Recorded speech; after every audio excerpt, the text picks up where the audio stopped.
Welcome to Politics Done Right. I am your host, Egberto Willies. This is a progressive program that will take the mystery out of politics. This is the program that will encourage you to make sure government becomes we the people. Whether you are liberal, progressive, conservative, or otherwise, you get to air your point of view. We are an independent media outlet that, unlike mainstream media beholden to corporations, we only owe allegiance to you. Remember, you can also send me a tweet at EGBERTOWILLIES. That is at Egberto Willies. Let us engage. It is Politics Done Right. Well, folks, welcome to one more edition of Politics Done Right. I'm Egberto Willies, your host. Thank you so kind for being part of the show. We are going to have a great show for you today. As usual, welcome aboard Lee Grant from Montgomery County, El Senor Michael Rutnan from Brooklyn, New York. We've got Paul Fleming from Atlanta, Georgia, Yvette Avery Herod, Atlanta, Georgia, Deb Denny. I forget where you're from, Deb. I'm going to fake it and say Michigan, but I could be wrong. It could be Indiana. Let me know, Deb Denny. I got to focus that into the head. We also have here, okay, we don't have our full plethora of people quite yet, though we got it on the other networks as well. Anyway, folks, come on in. Let's see. Let's get busy. I see, Michael, this is a long one, but you know what? Let me tell you why I want to read that long one. I generally don't want to read long ones, but I want to read this because of the subject. So let's go ahead and do that. Egberto, pardon the long post, but I hope Bloomington, Indiana. I thought it was Indiana. I did say Indiana, right? Thank you very much, Deb. Egberto, pardon the long post, but I hope you can read the snippets of the article in full. Texas Monthly. Why did Greg Abbott pardon a racist murderer? The governor did offer much of a rationale in granting clemency to Daniel Perry, who killed a Black Lives Matter protester in 2020. But apparently, the enemy of his enemy is his friend, Garrett Foster, a 28-year-old white man, an Air Force veteran from a conservative family who was sympathetic to the protest, carried an AK-47 style rifle to a rally downtown. Austin, as is legal in Texas, with the stated goal of protecting other marchers, including his longtime girlfriend, Danielle Perry, a 30-year-old white man and Army sergeant who was driving for Uber that night, ran a red light and drove his car into the crowd. He was also legally carrying a gun. Foster, sensing a potential threat, approached Perry's car. Perry, seeing a man with a rifle, also sensed a potential threat. At this point, both men were fully in compliance with Texas gun laws, which makes those laws seem pretty silly in retrospect. When you have this many armed men running around, what do you expect is going to happen? Perry told officers that he was the first to point his gun to police. Perry said, I believe he was going to aim his rifle at me. I didn't want to give him a chance. In other words, he was not claiming the right to self-defense. He was claiming the right to preemptively kill someone he thought might become a threat. The court released records showing that Perry used racist language, compared protesters to monkeys in a zoo, and had fantasized for weeks about shooting a protester at a Black Lives Matter rally. I might have to kill a few people on my way to work, he wrote once. Another time, I might go to the Dallas to shoot looters. He flirted online with teenagers. He reminisced about the time he shot an Afghan in the chest with a 50 caliber, adding that they are not real people. My God. His other messages reveal a man who was angry, alienated, and conspiratorial. He wrote that he believed the Black Lives Matter movement wanted his parents to lose their 4-bedroom house by giving it to a poor black family. Given all the ugliness Perry spewed before committing murder, one might think about Abbott would have second thoughts about offering clemency.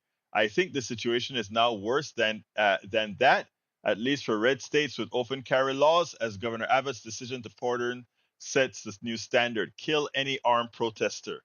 Amazing, isn't it? I can't believe it myself. Anyhow, let's see who else has joined us. Paul Fleming says, effective tax rates before and after Trump tax law. Verizon before was 21%, after tax law, 8%. Walmart before, 31%, after 17%. AT&T before, 13%, after 3%. Disney before 26%, after 8%. FedEx 18%, after 1%. This is what a corporate giveaway looks like. And Paul Fleming nails it as he always does. Michael Rodden says, Paul, meantime, Biden tries to establish a 15% minimum corporate tax rate. I mean, even that is way lower than it should. But when you compare it to what Trump did, sad, sad. All right, Lee Grant says MTG, Jasmine, and AOC go ghetto in Congress. No, MTG got ghetto in Congress. AOC and Crockett defended themselves. All right, Lee, personal attacks aren't supposed to be permitted in Congress, can only lead to a hostile workplace, resulting in even more gridlock. Dev Denny, yes, I know now. Bloomington, Indiana. Bloomington, Indiana. Got it. Eric Hayes says kind of like Roger Dangerfield treatment for Mr. V. No respect. More House grads turned their backs on Biden, walk out of ceremony, and it was just a few of them. Most people enjoyed having the president there. Of course, the other side is going to blow that up, but no, most of the people at Morehouse sat down and took on the president's speech just fine. All right, the Department of Transportation regulated junk fees. Airline are suing. The CFPB cap credit card fees. Banks are suing. Medicare is negotiating drug prices. Pharma is suing. The FTC banned non-competes. Business groups are suing. Corporate America can't stand government working for the people. And remember what well, if you didn't listen to my show this morning, the one thing I said is remember, and that's the reason why the Republican wants to control the courts, because they can go against democracy. If they own the courts, when the corporations say that law is unconstitutional, then the courts just rules it's unconstitutional, and it doesn't matter about the president or the Congress passing a particular law. And the only recourse for that is impeaching judges. Only recourse. Mike Cisak says MTG was right, though. MTG was right for talking about somebody's eyelashes. Mike Cisak, you prove everything that we need to know. All right, Lee Grant. Governor Abbott is well within his rights and tradition to offer clemency to anybody. Yes, he is. But it's a bad precedent to set that you release a killer. But anyhow, all right, let's go with E2247 daily updates. Since October 7th, at least 35,562 Palestinians killed, 106 persons more than 226 than day 226, 106 more than day 226. At least 79,652 wounded, 176 persons more than day 226. 115,214 casualties, equal 508 per day of an estimated 5,385,012 people. That's 2% of the West Bank and Gaza Palestinian population, with 35,562 Palestinians killed. That means 157 per day are killed, 38% are kids and women. Michael Rades Egberto, thanks for reading out the long one. I hope you have time to read it into the situation. Then send a message to your governor for the next show. He won't show, but yes. CSAC says, Paul Fleming, the problem is that government is getting in the way of the laws people use for doing business. That's silly. Government are the people. Our government is the people. Period. Period. E2247. 115,214 casualties, including whole and partial families of Christians who have residential roots in the Gazan area that go back to the time of Christ and John the Baptist. The Israel Defense Force, IDF, says 900,000 Palestinians have left Rafah. 300,000 to 400,000 Palestinians are left in Rafah. All right, Paul Fleming says a worker making $50,000 a year contributes to Social Security with 100% of their income. A CEO making $20 million a year contributes to Social Security with less than 1% of their income. You said 1%, way less than 1%. Who agrees it's time to scrap the cap? I do. Let's see. No, Crockett didn't start it. Marjorie Taylor started it by bringing up something not germane to the field. Crockett said, "We want to go ahead and she brought up the name of some person, and Jasmine's kind of remind her what the hearing was all about, and she got upset because I guess she's not very intelligent, and they just got her. It's that simple. This is not two ways of seeing this stuff. This is simple stuff, folks. This is simple stuff. This is very simple stuff. All right, continuing. Carl Cox is here to say the MAGA GOP is full of super crap. Hey, Carl, congratulations on your graduation on the 17th. I hope you saw the show on the 17th because we actually had a little card in there that was displayed on the screen for you. If you didn't see it, go back to Friday's show and check it out where we gave you some honors for completing your course. All right, let's see. E2247 IDF said it assesses that fighting in Gaza will last at least another 6 months to completely end. That's ridiculous. All that means is that they're going to be killing people on the average daily basis, like brother E2247 has been displaying for some time to come. Government jobs are a cost, not revenue. Oh, Lord, I'm not going to go there. Michael Rosa, Eric, MTG started it, but that doesn't really matter. We don't need more gridlock in Congress. We won't get rid of gridlock in Congress until we elect a new Congress.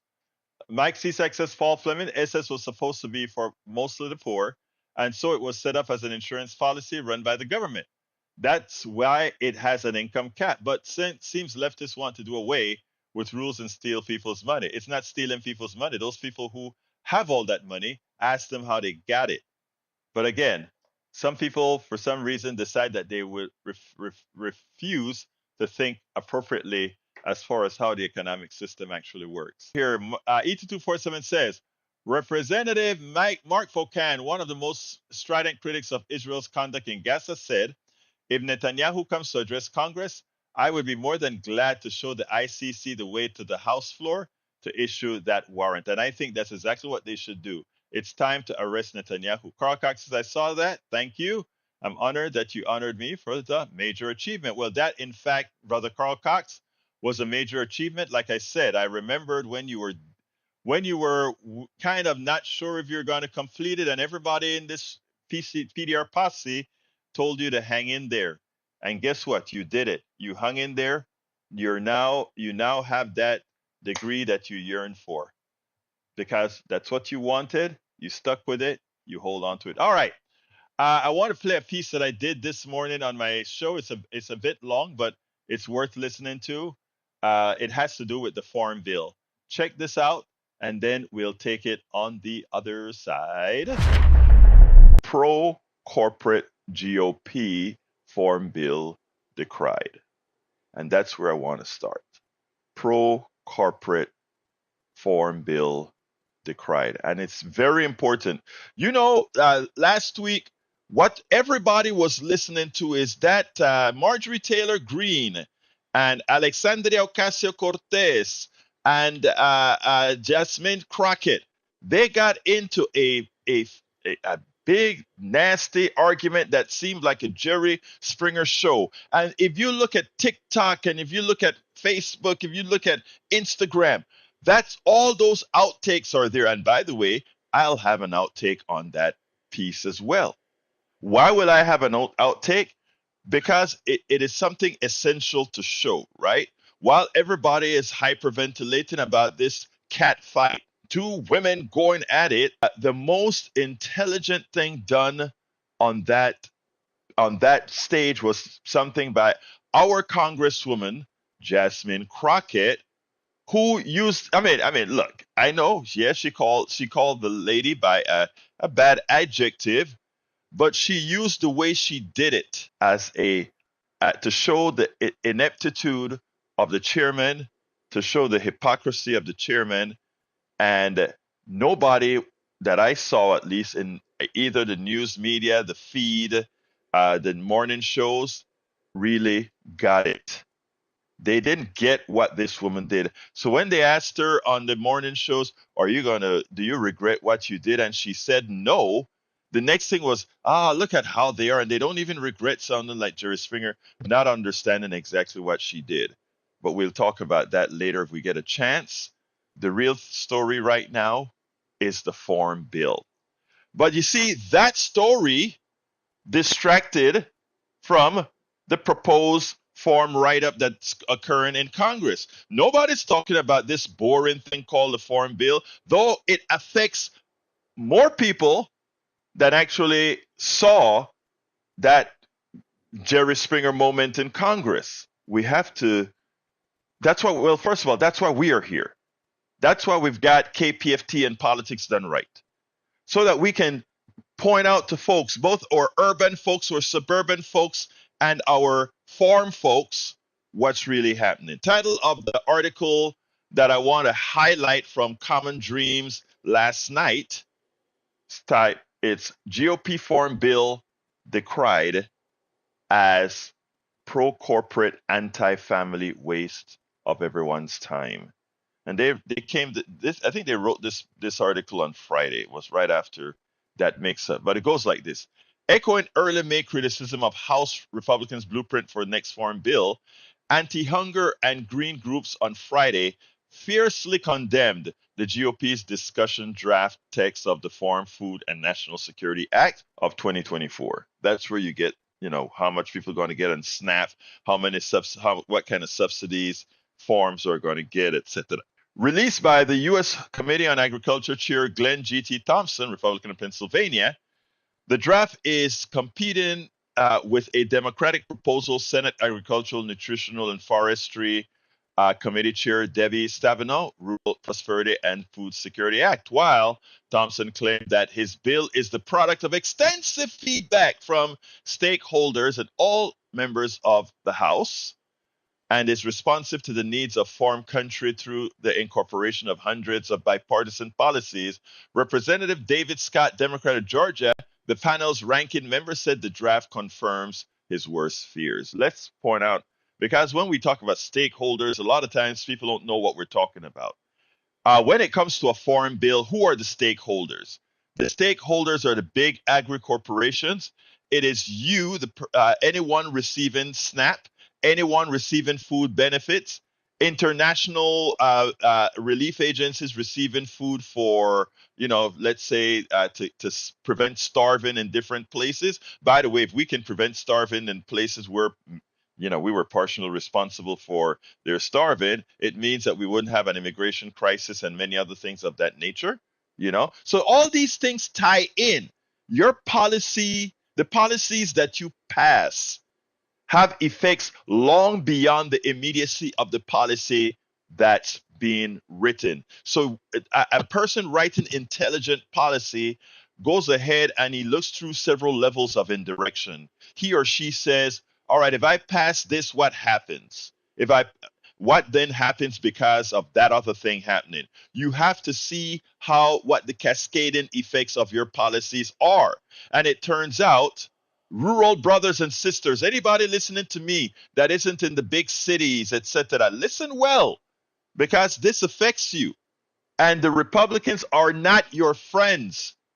Remember, right here in Texas, they are doing what again? They're shutting down your hospitals with not accepting the Medicare expansion to the Affordable Care Act. Remember, they're shutting down your farms. And with this bill, we'll show you further. So as they speak about the conservative farmers supporting these Republican folks, remember who's taking money out of your pocket and food out of your mouth, and who are making sure that the monies that you get, the prices you get for your crops are lower than they should. How many farmers out there? Price of everything has gone up. The price of food, vegetables, everything is high. I would love if we were paying these high prices so that our farming brothers and sisters in rural America were making more money. If you were making that 30-something% or more that food prices has gone up over the last several years, if you were making the excess profits from that guy, I would kindly and happily say this is one place we need. It's good for prices to rise as our wages rise, because right now our wages are rising faster than inflation. So if that's the case, the inflation that I love is inflation that raised the prices of food, if that price is going towards getting a better way of life for our farmers, right? That's how it's supposed to work. Increase in food prices should mean an increase in wages for farmers, right? That's what it should mean. For people who are picking the fruit, for people who are growing the fruit, for people who invest in it.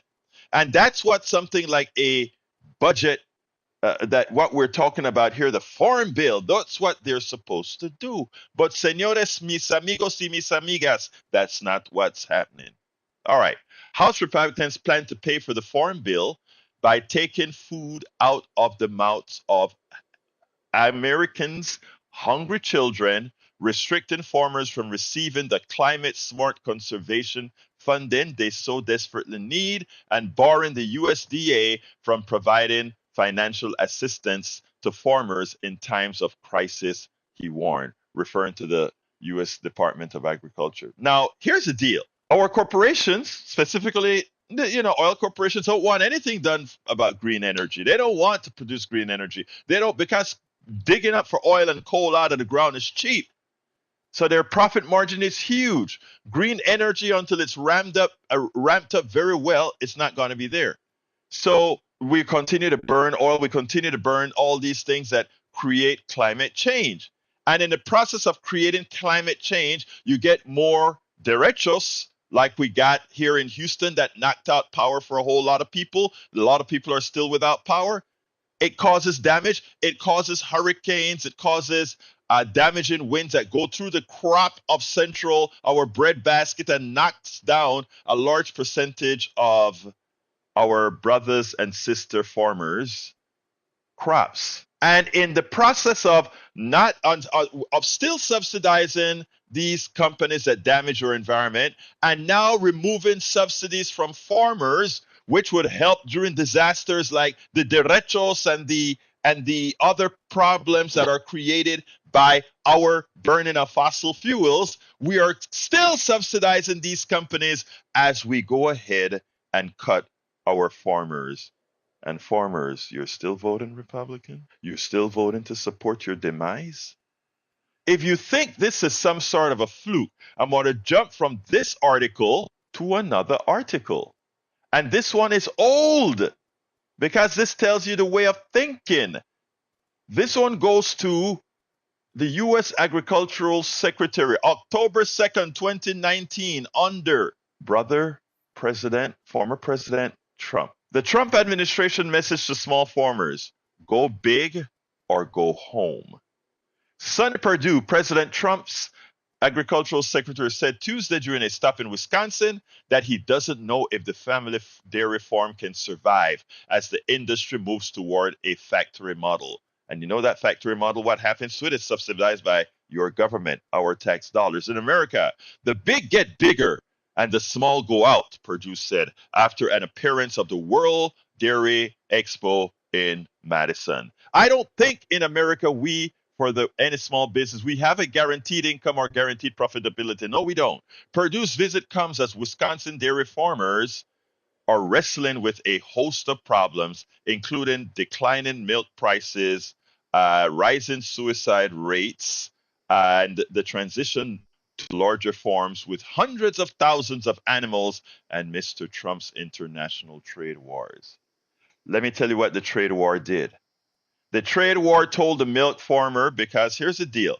I already told you, we put in tariffs on China is the worst thing. When Trump did it, I decried it.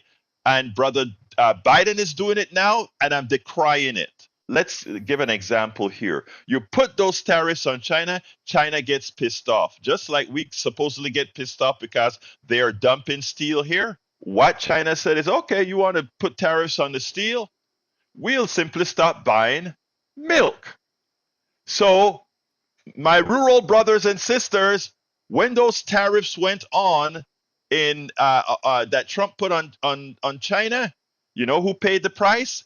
Every American paid more for products, but farmers could no longer sell milk. 43% decline in your milk. Okay? And what happens then is we went ahead and here the people say, well, guess what? The family farm just can't survive. So he went to Wisconsin and said that it behooves me how poor Democrats in Wisconsin were in campaigning appropriately to show what's happening with GOP policy that specifically hurt GOP and other supporters. We got to get better than that. We got to get smarter than that. So again, you have the agricultural secretary for Trump telling small farmers, "Hey guys, there's no room for you guys anymore. We can't. The trend is to get the bigger, not smaller. So the person who wants to have a small family farm and still play a part. And by the way, small family farms are the way to go. It is not more efficient than large farms because large farms take advantage with their size, but it's more sustainable. And why is it sustainable? Remember when we had the baby food crisis, when you concentrate into one factory, one owner, etc., when that one thing has a problem, it affects the entire system. When we have a whole hundreds of thousands of family farms and family cattling and family, all these things, we spread risk.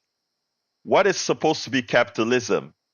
The efficient allocation of resources. But guess what? The efficient allocation of resources can actually cause your demise. Yeah, big, huge factories are more expensive than running a whole lot of small factories, but it's very, very dangerous. So the Farm Bill continuing with the Farm Bill. Leaders at advocacy groups on Friday similarly slammed the Republican bill. T.Y. Jones, Cox Vice President for Food Assistance at the Center on Budget and Policy Priorities, reiterated her previous condemnation of GOP attempts to cut the benefits of hungry families, saying that this is unacceptable. Congress should reject it. I am pretty sure Congress will reject it if Americans are informed about not what's happening with Jasmine Crocket, not what's happening with MTG, not what's happening with Alexandria Ocasio Cortez, but the damage these companies are really doing to all of us.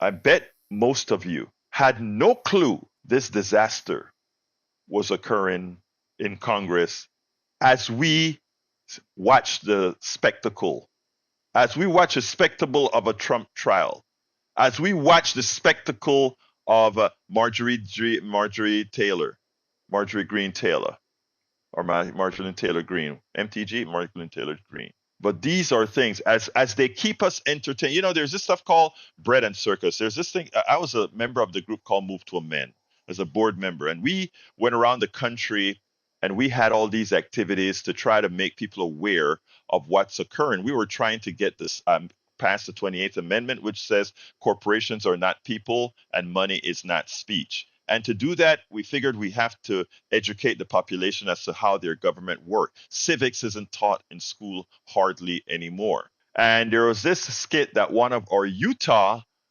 Move to Amend did where they talked about bread and circus. Keep you fed and entertained, and then they can do anything to you, which is where we're at right now. America, in as much as our food is expensive compared to how it was a few years ago, it's still the cheapest in the world, okay, relative to what we make. And here's the funny thing. The funny thing is that they give us cheap processed foods. They entertain us with these real what they call it, real programs, reality based programs, and things that don't make you think, just entertain you. I remember every time I'm sitting down here blogging, if I accidentally turn from a news channel in the past and turn to a Jerry Springer, it's amazing how attractive Jerry Springer was for its decadence. That is what they want to do, keep you entertained as they screw you, keep you fed as they screw you. They screw the farmers and everything else. And this is not conjecture. This is just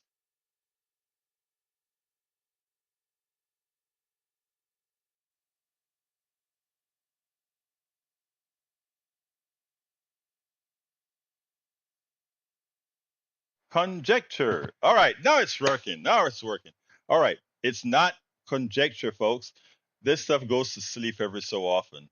Anyway, so that was an important segment I did this morning at KPFT, and I figured I better play it here because I want folks to understand that all of these things are smoke and mirrors, and we have to get with the program. We have to get with the program. Anyway, folks, let me get back to reading. Let me save that off. Let me get back to reading what you guys are posting here. Bear with me as I move the screen. Been doing some editing as you spoke. Okay, there we go. I'm scrolling up because the scroll has really gone to see what you guys have been saying. Going down, tariff away. Eric Hayes doesn't understand tariffs. So he says tariffs away, not understanding what it really does. But again, you can take the horse to the water, but you can't force a horse to drink, right? Anyway, Paul Fleming says when the number of bedrooms in a home keeps parents from getting their kids back, these kids just sit in foster care and one family law attorney because mom and dad are working at Subway and can't afford a four-bedroom house. Sad, right? Um, Earlier, you brought out how much tax breaks these companies got. Even though the slave wages they pay, many of their employees are on welfare, food programs that we all pay for. So, in effect, we are transferring our monies to rich people. And some people are happy with that. They're happy with that. All right. Let's see what else we got here. I'm scrolling down. I'm scrolling down. We got, bear with me as I scroll. Carl Cox says CSAC is wrong again. Conservatives think rape is God's will and don't want to punish. That's a sad statement, isn't it? Let's see what else we got here. Senator Tammy Duckworth should be in the lead of telling Biden to stand down from enabling genocide, but she ain't. She needs to. I agree with you. All right, we also have, let's see, I'm scrolling down. Netanyahu told Israeli lawmakers we all need to stand united against the United States position that we shouldn't go into Rafah. That's a joke. Uh, Smoke and progressive mirrors. PDR posse and Biden should review and implement lessons in POTUS Kennedy's American University Peace Speech, 10 June 23. Its lessons are timeless. Thank you for pointing that out, E2247. All right. Mike Cisak, this is funny, says, it's so bad in blue cities, they've stopped recording crimes in large part so it looks like crime is going down. Yet blue cities are hollowing out. Just look at San Francisco, which is near bankruptcy. Notice when the numbers finally come out to show that, in fact, crime rates are going down, the right wing, their head starts to explode because the narrative that they want to push is no longer there. So, what's the answer? To say, oh, they stopped counting crimes. I don't think so. I just think you all are happy to be lied to. And when the numbers show that you've been lied to, you can't accept it. So they know that you'd believe anything that they tell you. So they say, oh, the reason blue cities look safer, the reason New York City is safer than Tallahassee, the reason New York City is safer than Oklahoma City, the reason New York City is safer than Tulsa, all of these are red cities. The reason New York City is safer than all these red cities, let me tell you a secret. They're not counting their crimes. Come on, Mike Cisak, grow up. No, it's because of several reasons. One, the wild, wild west in the red where everybody and their mother has a gun, and you give people the opportunity to kill. Some people, especially that are mentally disturbed, are going to do just that. All right? Just remember that. Period. Punto y final. All right, let's go to the second video. I love this one. This one is the one that we've been talking about. Egberto, Mike C regurgitates crap from the evidence-free zone that is his social media bubble. He's ranting away, probably red-faced right now. Of course, because the lies that they've been told is falling apart. And that's the reason I'm talking about a landslide, Michael Rudnin, because we have to make the lies that's been told to guys like CSAC come tumbling down. It's not going to change CSAC. It's not going to change Eric Hayes. They have a certain prejudice that wants them to believe these things because it blows up their entire something hood. If they realize they've been lied to and they were gullible enough to accept it. So how do you go against that? Again, so they have to, they forget their thinking process. They forget math. They forget logical thinking. I can't help that. But as a host with several programs, blogs, books, etc., it's not my job to try to work psychologically with, let's say, Brother Eric Hayes or Brother Lee Grant or Brother CSAC, who are allowed lies to permeate their psyche. I have to go with the people that are willing to change their mind. But I'm just glad that they are here. But I must work with people who are willing to look at facts and say, oh my God, I guess I had been snowed at some point. I'm glad you're back from the vet, Bruce. Thank you for being here. And thank you for your support this morning, Bruce. It's been well appreciated, my dear brother. So again, politics done right is for everybody. Everybody won't drink, but whenever they decide to drink, we will be here. Whenever they decide to allow themselves to hear some truths, we will be here. Everybody remains my brothers and my sisters, but I won't allow their misinformation generating engines to influence you. I will always be a backstop to the crap. All right, let's go ahead and do the Marjorie Taylor Greene thing and hear what I have to say about that. Let's get busy. By now, everybody have heard about the Jerry Springer moment in the committee attempting to discuss the Attorney General Garland issue with releasing the president's tapes. That sort of silly stuff, right? But anyhow, it turns out that Marjorie Taylor got personal with Jasmine Crocket. And in the process, AOC attempted to force the removal of her words. The Republicans didn't vote to support that. And one of the reasons they didn't vote to support that is that if they went ahead and struck her words, she would have had to leave the committee room.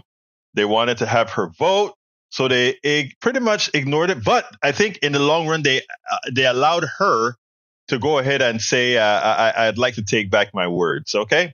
But it was not a movement to officially strike her words.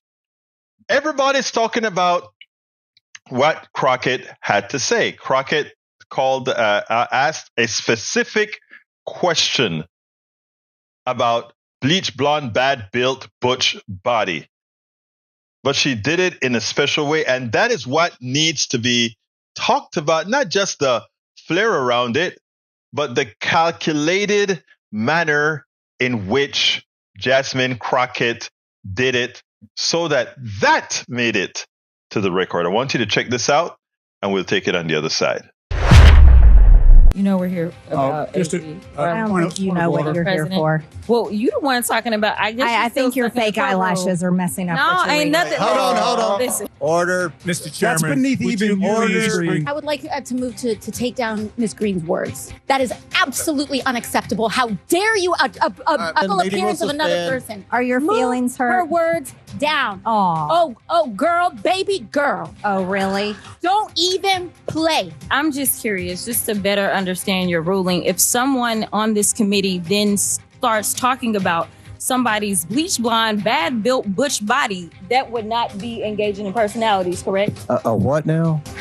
Late night committee meeting in Congress went off the rails this week after Congresswoman Marjorie Taylor Greene, Republican of Georgia, insulted the appearance of my next guest, Congresswoman Jasmine Crocket, Democrat of Texas. Thanks so much for being here. Do you think that Congresswoman Greene should face any sort of punishment? I mean, she didn't face any at the time, so I don't anticipate that she'll face any in general. I mean, I think that this speaker should be inclined to try to rein her in after trying to kick him out of his position.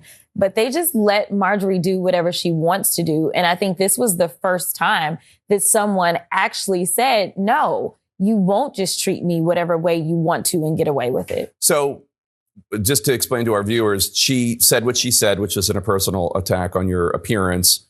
And then the Republicans refused to take her words away. Yeah. Because they said it wasn't a personal attack. And then you said something about, you didn't mention her name, but you obviously were talking about Congresswoman Greene, bleach blonde, bad built, butch body. Very good. So it's tough to say. But you've really embraced what you said. You're printing it on swag. I think we have an image of the shirt here that you're selling to help raise money to elect Democrats.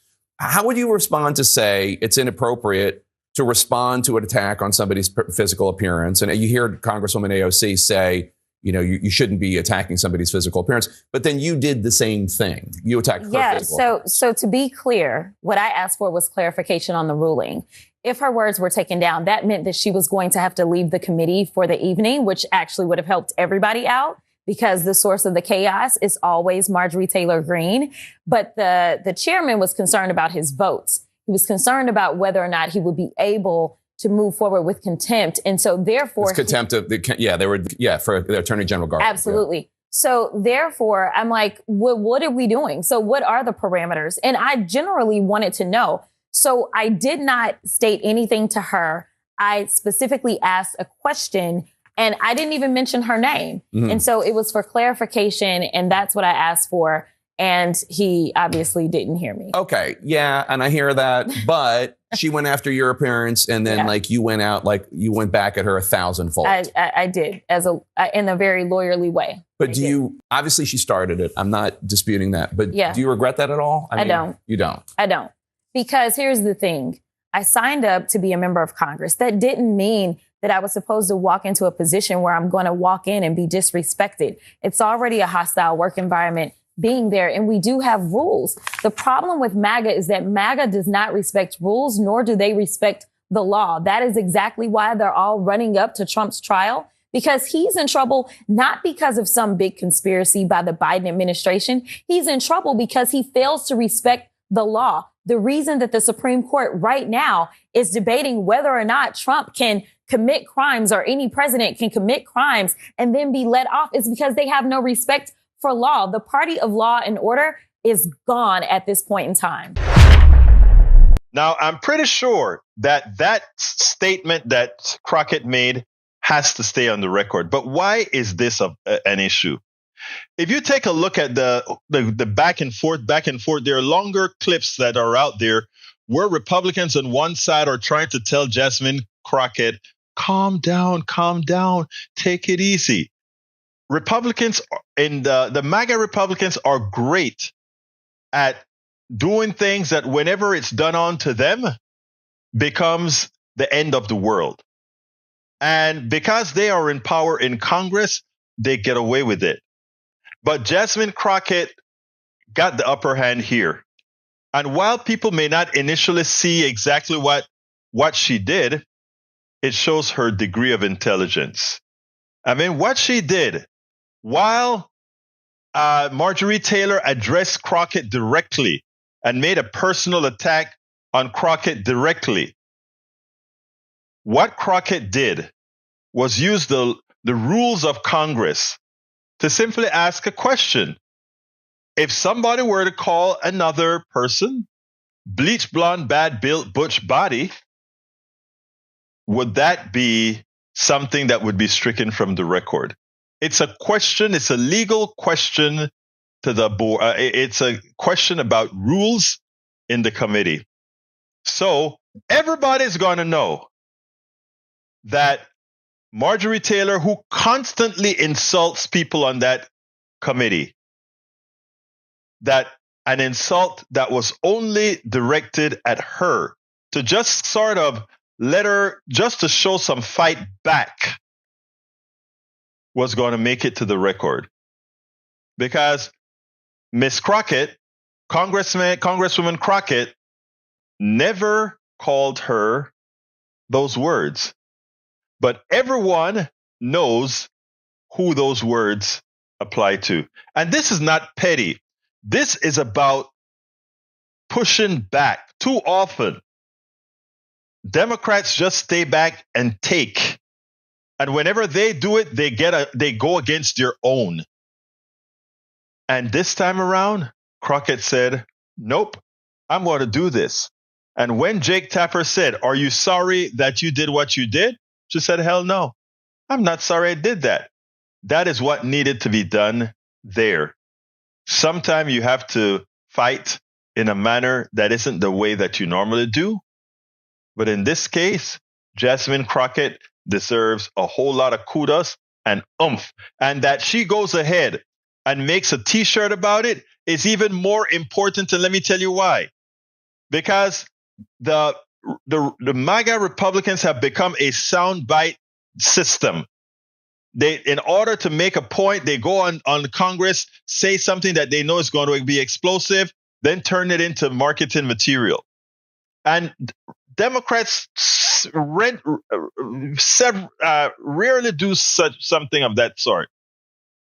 It's good now that Crockett and others say we'll fight fire with fire. May not be pretty, but we are not going to cede anything to you. We spend a lot of time deconstructing the news, trying to parse it into a form that everybody can understand. We try to find those little nitpicks where it flies above the fray, etc.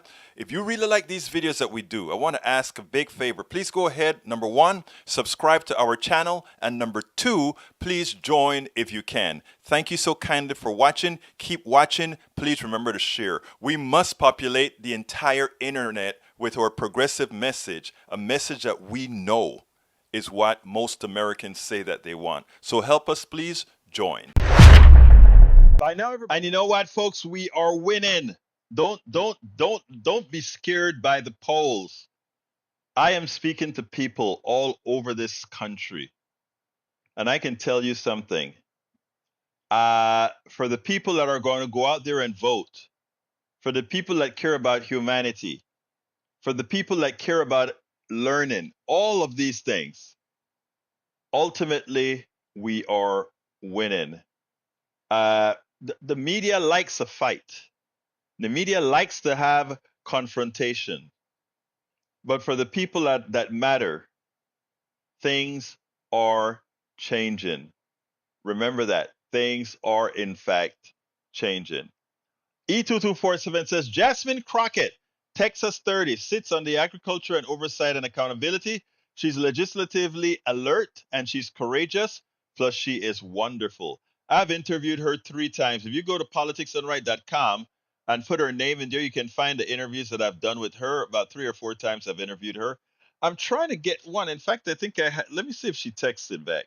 I've been trying to get her, but you know, I am just a small news organization, so it's harder for them to break their schedule for Politics Done Right. But hey, maybe let's see if she answered me yet. No, I don't have an answer yet, but I'm hoping that to get her in. Oh well, she haven't even read it yet, so maybe they're kind of monitoring her stuff. You know how that goes sometimes. But anyway, folks, we are at 53, which is near the end of the program. So let's go ahead and start doing my ask. I donated to her run for the House and doing it again. That's a good thing. She is a progressive fighter. She goes out there and fights. She doesn't sit back like a bunch of the other weenies and just take it. I was so impressed with how she went toe to toe. Both her, I like the young ones.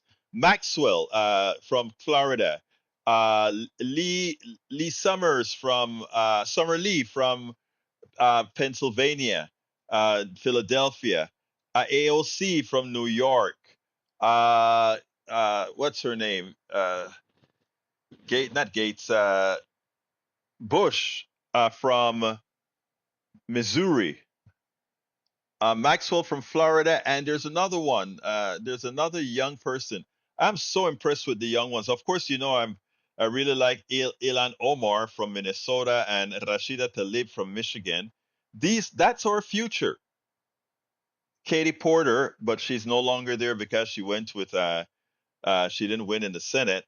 But we have a lot of young Congress people that are not taking the crap as others have before.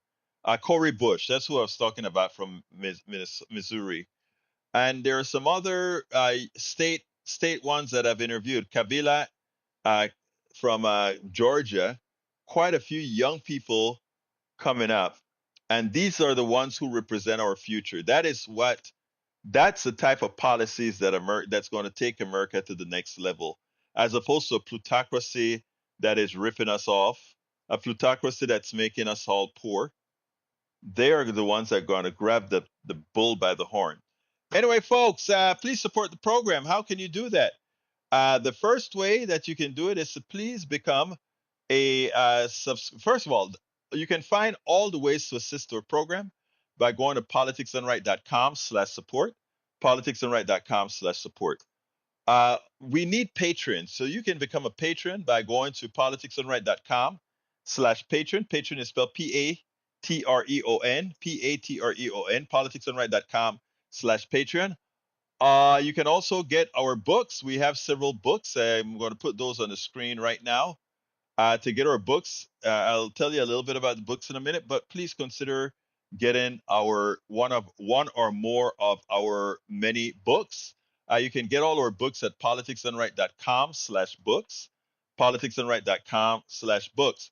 But here is what I am asking everybody. By the way, if you want to see all the work that we do, you can go to politicsdoneright.com/info, politicsdoneright.com. That connects you to all our social media platforms, all our access to all our books. I made that page to present the entire picture of what Politics Done Right does in one place. So you can find about our books, our stores, our links, our social media, everything in one place. Thank you very much, Michael. He says, I hope you talk about the Iran helicopter crash and Governor Abbott tomorrow. We'll see what I can do depending on what the subjects are. And likewise, what I'd like everybody to do, however, I send out a newsletter at least once a day for our morning program, but sometimes I include blogs later on in the day. Please consider being a paid subscriber of our newsletter by going to politicsdoneright.com/newsletter. I put it in the chat, politicsdoneright.com/newsletter. And if you become a paid subscriber, it's like, a coffee, right? Consider doing that. That is how we can continue to do what we do here. This is how we can continue to do what we do. politicsdoneright.com/newsletter. Anyway, got to get out of here. My name is Egberto Willies. This is Politics Done Right. And you guys know how I end this baby. I am what? Out.